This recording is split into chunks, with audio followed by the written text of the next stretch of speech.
અરવલ્લી જિલ્લાના પ્રસિદ્ધ યાત્રાધામ શામળાજી ખાતે પરંપરાગત કાર્તકી પૂર્ણિમાએ ભરાતો શામળાજીનો મેળો કે જેમાં લાખોની સંખ્યામાં ભક્તોનો જમાવડો જોવા મળ્યો।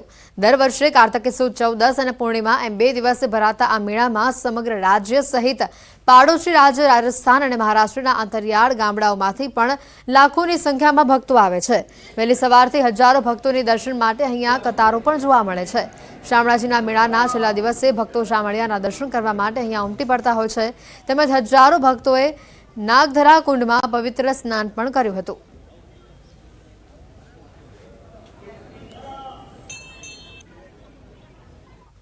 જિલ્લામાં આવેલું શામળાજી ધામ અહીંયા કાર્તક સુદ પૂનમનો મોટો મેળો ભરાય છે। આ મેળામાં દૂર દૂરથી શ્રદ્ધાળુઓ અસ્થિ વિસર્જન પિંડની વિધિ જે ધાર્મિક વિધિઓ કરવા માટે આવે છે। આ કુંડમાં નાહવાથી અસ્થિ વિસર્જન કરવાથી પિતૃઓને મોક્ષ ગતિ મળે છે અને આ કુંડમાં નાહ્યા પછી યાત્રાળુઓ વસ્ત્રદાન અહીંયા ઉતારીને જાય છે અને આ પરંપરા સદીઓથી ચાલતી છે અને અહીંયા યાત્રાળુ બહુ શ્રદ્ધાથી સ્નાન કરવા માટે આવે છે। નાગધરા કુંડ તો અમારા વર્ષો બાપ દાદાઓથી હાલ્યો આવે છે એટલે અમને કહેતા આવ્યા છે કે અહીંયા જે આત્મા છે મોક્ષ પ્રાપ્તિ થાય છે અને જે અધૂરું કામ છે એને જે ન પૂર્ણ થઈ જાય છે। કાર્તિક સુધી 11ના દિવસથી કાર્તિક સુધી પૂર્ણિમા દેવ દિવાળી સુધી ભવ્ય સુંદર ધાર્મિક મેળાનું આયોજનનો ઉત્સવ ઉજવાઈ રહ્યો છે। લાખોની સંખ્યાની મેદનીની અંદર ભક્તજનોનું ઘોડાપૂર જ્યારે ઉમટ્યું છે ત્યારે ભક્તોની શ્રદ્ધા, આત્મવિશ્વાસ અને ભક્તિ સાથે શામળિયો કાર્યો ઠાકોર સર્વની મનોકામનાઓને પરિપૂર્ણ કરે છે। અમારા સમાજના નિયમ મુજબ વિધિ કરી અને અસ્થિ વિસર્જન કરી અને નાગધરામાં સ્નાન કરવાનું કરતા હોઈએ છીએ અને પુણ્ય એમાં નાગધરામાં સ્નાન કરવાથી પુણ્ય મળતું હોય છે। એ અમારી આદિવાસી સંસ્કૃતિની પરંપરા રહેલી છે। અમારા પૂર્વજો પણ આ રીતે અહીંયા સ્નાન કરી અને પુણ્ય મેળવતા હતા અને એના અહીંયા નાગધરામાં જે અસ્થિ વિસર્જન કરવાથી અને પિતૃઓનું મોક્ષ પ્રાપ્તિ થતી હોય છે। હિન્દુ કેલેન્ડર પ્રમાણે આજે નવા વર્ષની પ્રથમ પૂનમ યાત્રાધામ અંબાજી મંદિરમાં માતાજીના દર્શન માટે ભક્તોની ભીડ જામી છે। આજે દેવ દિવાળી એટલે કે કાર્તકી પૂનમે મોટી સંખ્યામાં શ્રદ્ધાળુઓ અંબાજી મંદિરે આરતીમાં જોડાયા। વહેલી સવારથી જ અંબાજી મંદિરમાં ભક્તોની ભારે ભીડ જોવા મળી છે। અંબાજી મંદિરનું પરિસર ભક્તોથી આખું ઉભરાયું છે અને બોલ મારી અંબે જય જય અંબેના નાદથી આ પરિસર ગુંજી ઉઠ્યું। તો ગુજરાતી કલાકાર કિંજલ દવે પણ માતાજીની આરતીમાં જોડાયા હતા।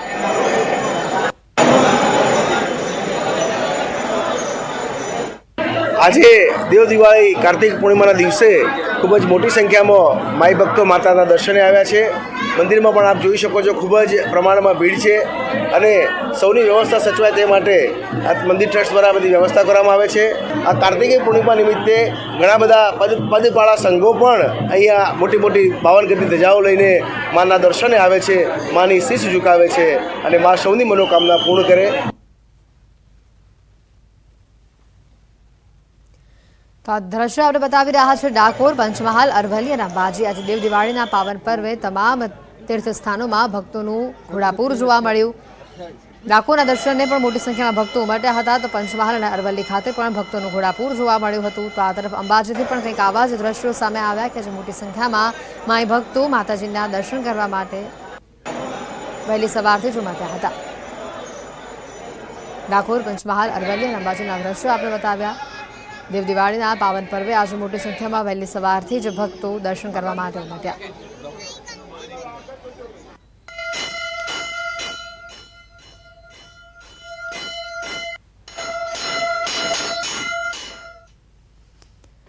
ગિરનારની લીલી પરિક્રમા તેના અંતિમ ચરણમાં છે અને અત્યાર સુધી લાખો ભક્તો લીલી પરિક્રમાના દર્શન કરી ચૂક્યા છે।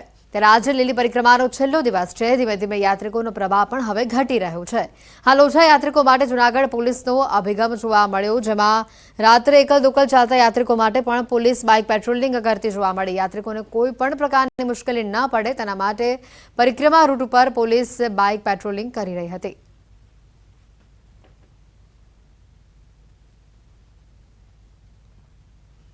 તો આ તરફ જૂનાગઢ પોલીસે પરિક્રમા દરમિયાન વધુ એક માનવતાનું ઉત્તમ ઉદાહરણ પૂરું પાડ્યું છે। પોલીસ પ્રજાનો મિત્ર છે એ સૂત્રને સાર્થક પણ કર્યું હતું. ગિરનાર રેલી પરિક્રમા કરવા આવેલા એક પરિવારના 4 વર્ષીય બાળકને પરિક્રમા રૂટ પર વીંછીએ ડંખ મારતા બાળક રડતું હતું. પરિવારને પણ કંઈ સમજાતું ન હતું અને તે સમયે તેની વહારે આવ્યા પોલીસ જવાનો. જૂનાગઢ પોલીસ અધિકારીએ જરા પણ મોડું કર્યા વગર પોલીસની ફરજ અદા કરી. પોલીસ દ્વારા તાત્કાલિક 4 વર્ષના બાળકને જીપમાં બેસાડી પહેલા CHC અને ત્યારબાદ સિવિલ હોસ્પિટલમાં સારવાર માટે લઈ જવામાં આવ્યું. પોલીસની ઉમદા કામગીરીને લોકોએ ખૂબ જ વખાણી છે.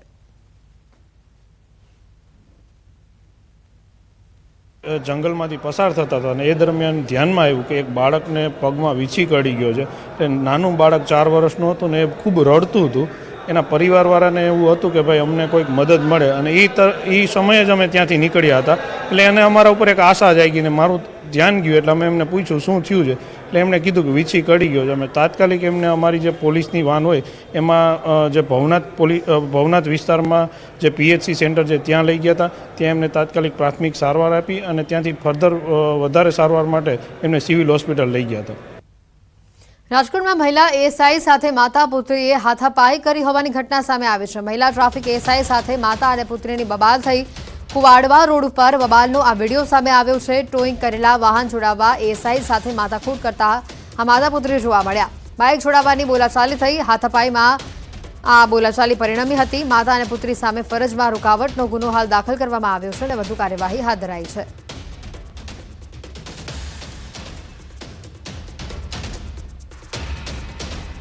સુરત મનપાના અધિકારી કરેલા અકસ્માતની ઘટનામાં આરોપી ઝડપાયો છે. ગત મોડી રાત્રે અડાજણના ભૂમિ કોમ્પ્લેક્સ પાસે અકસ્માતનો બનાવ બન્યો હતો. આક્ષેપ છે કે મનપાના 8મા ઝોનમાં આસિસ્ટન્ટ એન્જિનિયર તરીકે ફરજ બજાવતા નિલાંગ ગાયવાલા નામના અધિકારીએ પોતાની ખાનગી કારથી આ અકસ્માત કર્યો છે અને જેમાં રોડની સાઈડમાં ઉભેલી કારની પાછળથી તેઓએ ટક્કર મારીને ડિવાઈડરને તોડીને તે બહાર નીકળી ગઈ હતી. જોકે આ બનાવમાં કોઈ જાનહાનિના સમાચાર નથી, પરંતુ લોકોનું ટોળું એકઠું થઈ ગયું હતું. કાર ઉપર SMC ઓન ડ્યુટીનું બોર્ડ પણ મારેલું હતું. સ્થાનિકોના મત અનુસાર અકસ્માત કરનાર અધિકારી નશામાં હતો. જોકે બાદમાં અધિકારીના પરિવારજનો સ્થળ ઉપર પહોંચ્યા અને કારમાંથી SMCનું બોર્ડ હટાવીને અધિકારીને ટોળા વચ્ચેથી લઈ જતા જોવા મળ્યા હતા. આ બનાવ બાદ અડાજણ પોલીસ સ્થળ ઉપર પહોંચી હતી અને કારને ટોઈંગ કરીને મામલો થાળે પાડ્યો હતો. આ મામલે પોલીસે આરોપી અધિકારી નિલાંગ ગાયવાલાની ધરપકડ કરી વધુ કાર્યવાહી હાથ ધરી છે.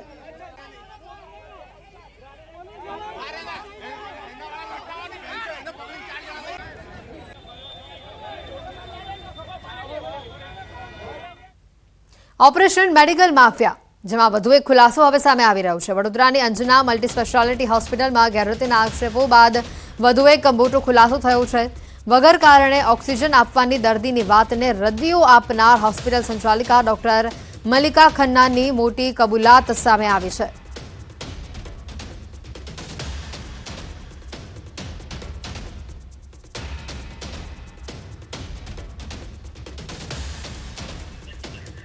इनको ऐसे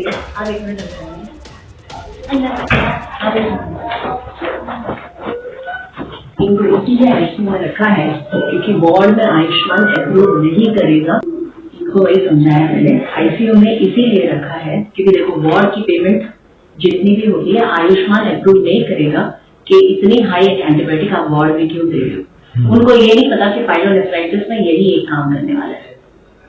आप समझे मेरी बात. बट इनको ICU इसीलिए शो किया है मैंने कि ये मेरोपेनम दे पाऊँ. अल्टीमेटली हमें ये मतलब है कि पेशेंट ठीक होकर घर जाना चाहिए. वार्ड में ज्यादा पैसा खर्च नहीं, पैसा नहीं खर्चવું પડે પણ એ લોકો એપ્રૂવ નહીં કરે તો મને એ એટલી હાઈ એન્ટીબાયોટિક में वार्ड में नहीं આપી શકું. एंड वेरी फ्रैंकली ये कब डिसअप्रूव करते हैं हमें पता लगता है. जैसे इन्हीं की तरह एक पेशेंट अभी बस कल ही आई है फॉलोअप के लिए. तो 10वें दिन इनका क्वेरी आया कि पाइलोनेफ्राइटिस, क्योंकि इनको फीवर पे हर पेशेंट अलग होता है. तो उनको फीवर आ रहा था और शुगर भी कम हो रहा था.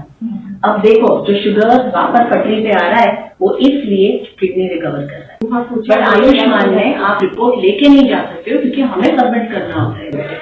ठीक है.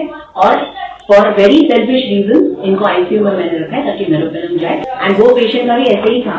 10 डेज उनको भी ऑक्सीजन की कोई जरूरत नहीं थी पर इनको सिंपल ICU में इसीलिए रखा. हाँ, जिस दिन आए थे उनको जरूरत थी, उनको भी रखा था क्योंकि pyelonephritis is a kidney infection and वो भी डायबिटिक. टिपिकली तुम्हारे पापा का केस था. कल ही इनकी सोनोग्राफी भी वहाँ डिशल में हुई है, बिल्कुल कम्प्लीट.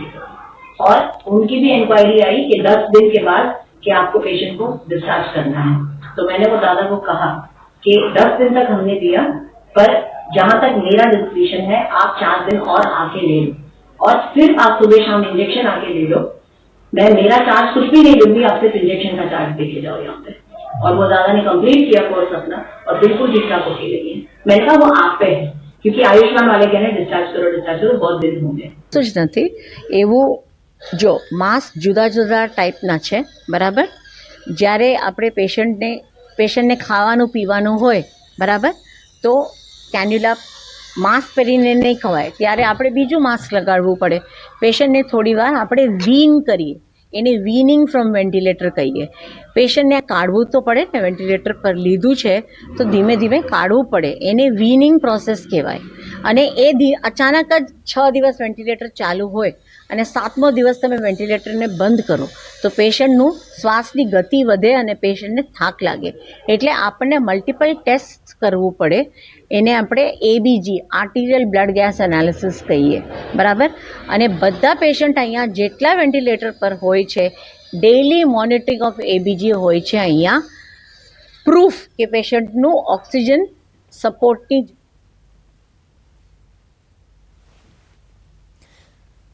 હવે અંજના હોસ્પિટલના ડોક્ટરનો આજે વિડીયો વાયરલ થયો છે અને આ વિડીયોના કારણે અનેક સવાલો ઊભા થઈ રહ્યા છે. જે રીતે તમે સાંભળ્યું કે આખરે એક દર્દીના આક્ષેપો બાદ જ આ ડોક્ટર મલ્લિકા ખન્નાએ શું કહ્યું. ગઈકાલે એક વિડીયો વાયરલ થયો હતો જેમાં દર્દીનો આક્ષેપ હતો કે જરૂર નથી છતાં પણ દર્દીઓને આઈસીયુમાં ઓક્સિજન આપવામાં આવે છે અને પછી ફોટા પાડવામાં આવે છે, જેની સામે ડોક્ટર મલ્લિકાએ સ્પષ્ટતા કરી હતી. ખ્યાતિકાંડ બાદ અંજના હોસ્પિટલ કાંડ હવે સામે આવી રહ્યો હોય વડોદરાથી તેવા આ દ્રશ્યો સામે આવી રહ્યા છે અને તેવા આ વિડીયોઝ પણ હવે સામે આવી રહ્યા છે. અંજના હોસ્પિટલના ડોક્ટરનો આજે વિડીયો સામે આવ્યો છે. આઈસીયુમાં દર્દીને રાખવા પાછળનું કારણ તેઓ જાતે જ કહી રહ્યા છે. દર્દી આઈસીયુનું નથી, ડોક્ટર ખુદ તેનો સ્વીકાર કરે છે, પરંતુ હાઈ ડોઝની દવા અમે નોર્મલ વોર્ડમાં ન આપી શકીએ તેવી વાતનો સ્વીકાર કરીને આઈસીયુમાં અમે શિફ્ટ કર્યા છે આ દર્દીને. આ વાતનું કબૂલાત તેઓ કરી રહ્યા છે. ત્યારે ખ્યાતિકાંડ બાદ અંજના હોસ્પિટલ કાંડ સામે આવી રહ્યું હોય વડોદરાથી તે પ્રકારના આ દ્રશ્યો છે. ગઈકાલે પણ એક દર્દીનો વિડીયો વાયરલ થયો હતો અને જે બાદ સ્પષ્ટીકરણ કરવામાં આવ્યું હતું અને ફરી એકવાર અંજના હોસ્પિટલની ગેરરીતિથી આ પડદો ઉચકાયો હોય તેવો આ એક વિડીયો સામે આવી રહ્યો છે.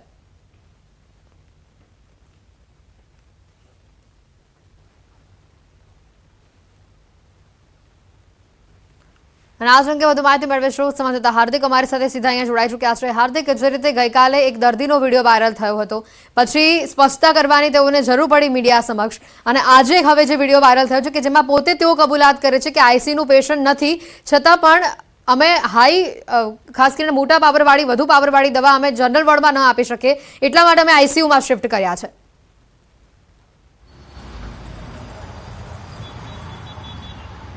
બિલકુલ, જ્યારે દર્દીનો વિડીયો ગઈકાલે વાયરલ થયો ત્યારે જે ડૉક્ટર મલ્લિકા ખન્ના છે તેઓ સુફિયાની વાતો કરતા હતા અને જાણે પોતે કંઈ જ નથી કર્યું તેવી મોટી મોટી વાતો કરતા હતા. પરંતુ આજે જે વિડીયો સામે આવ્યો છે તેમાં ખૂબ જ ચોંકાવનારા ખુલાસા થયા છે. આ ખુલાસા બીજા કોઈએ નહીં પરંતુ ગઈકાલે સુફિયાની વાતો કરનારા ડૉક્ટર મલ્લિકા ખન્ના છે તેને ખુદ જે છે તે કબૂલાત કરી છે અને એનું આ કબૂલાતનામું જે છે તે દર્શકો જોઈ શકે છે. મલ્લિકા ખન્ના સ્પષ્ટ કહી રહ્યા છે કે આ જે દર્દી જે છે તે આઈસીયુનું દર્દી નથી, પરંતુ અમુક ઇન્જેક્શન એવા આપવાના હોય છે કે જેના કારણે મારા દર્દીને આઈસીયુમાં રાખવું પડશે. બીજી વાત કરીએ તો એ દર્દીના સ્વજનને એમ પણ કહી રહ્યા છે કે અમને ખબર છે કે આયુષ્માન કાર્ડવાળા ક્યારે એપ્રુવલ આપે છે, ક્યારે એપ્રુવલ નથી આપતા, કેવા કેસમાં એપ્રુવલ આપે છે, કેવા કેસમાં એપ્રુવલ નથી આપતા. એટલે આ વિડીયો પરથી સ્પષ્ટ થાય છે કે ક્યાંક જે કારસો છે તે રચવામાં આવી રહ્યો છે, સરકારની આંખમાં ધૂળ ઝોકવાનો પ્રયત્ન જે છે તે કરવામાં આવી રહ્યો છે. માત્ર એક દર્દીની વાત નથી, પરંતુ આ વાયરલ થયેલો જે વિડીયો છે તેમાં આ જે ડૉક્ટર મલ્લિકા ખન્ના છે તે અન્ય એક દર્દીની પણ વાત કરી રહ્યા છે કે આ દર્દીની જેમ અન્ય એક દર્દીને પણ તકલીફ હતી, એને પણ આઈસીયુની કે ઓક્સિજનની કે વેન્ટિલેટરની જરૂર નથી, પરંતુ એની પાસે આયુષ્માન કાર્ડ હતું, એટલે આયુષ્માન કાર્ડ હેઠળ તેની સારવાર થઈ જાય તેના માટે એ દર્દીને પણ જે આઈસીયુ છે તેમાં રાખવામાં આવ્યો હતો. બીજી મહત્વપૂર્ણ વાત કરીએ તો વડોદરા મહાનગરપાલિકાના એક ઉચ્ચ કક્ષાના અધિકારીની આમાં સીધી સંડોવણી હોય તેવું સૂત્રોના હવાલેથી માહિતી મળી રહી છે. કારણ કે ગઈકાલે બપોરથી સાંજ સુધી વડોદરા મહાનગરપાલિકાની જે આરોગ્ય શાખાની ટીમ છે તેમના દ્વારા હોસ્પિટલ ખાતે તપાસ કરવામાં આવી હતી. ગણતરીના મિનિટોમાં એટલે કે 15 થી 20 મિનિટમાં આખી તપાસ જે છે તે આટોપી લેવાય અને સાંજના સમયે જે હોસ્પિટલ સત્તાધીશો છે તેમને ક્લીન ચીટ આપી દેવામાં આવી અને જો ક્લીન ચીટ આપી તો પછી આ વિડીયોમાં ડૉક્ટર જે ખુદ કબૂલાત કરે છે કે તેમના દ્વારા કંઈક ખોટું કરવામાં આવી રહ્યું છે તે વિડીયો અને જે પાલિકાની કાર્યવાહી છે તે બંને જો ભેગા કરીએ તો પાલિકાની કામગીરી સામે પણ જે ચોક્કસથી સવાલો જે છે તે ઉઠી રહ્યા છે એટલે હવે માત્ર ને માત્ર વડોદરા મહાનગરપાલિકા પર નિર્ભર નહીં રહીને રાજ્ય કક્ષાએ આ સમગ્ર મામલો છે તેની તપાસ કરવામાં આવે તે અનિવાર્ય બન્યું છે કારણ કે ગઈકાલે તો દર્દીનો વિડીયો હતો પરંતુ આજે તો ખુદ ડૉક્ટર જ કબૂલ કરી રહ્યા છે કે તેમના દ્વારા આયુષ્માન કાર્ડ વાળા દર્દીઓ સાથે કંઈક ખોટું કરવામાં આવી રહ્યું છે. જી હાર્દિક આભાર માહિતી બદલ.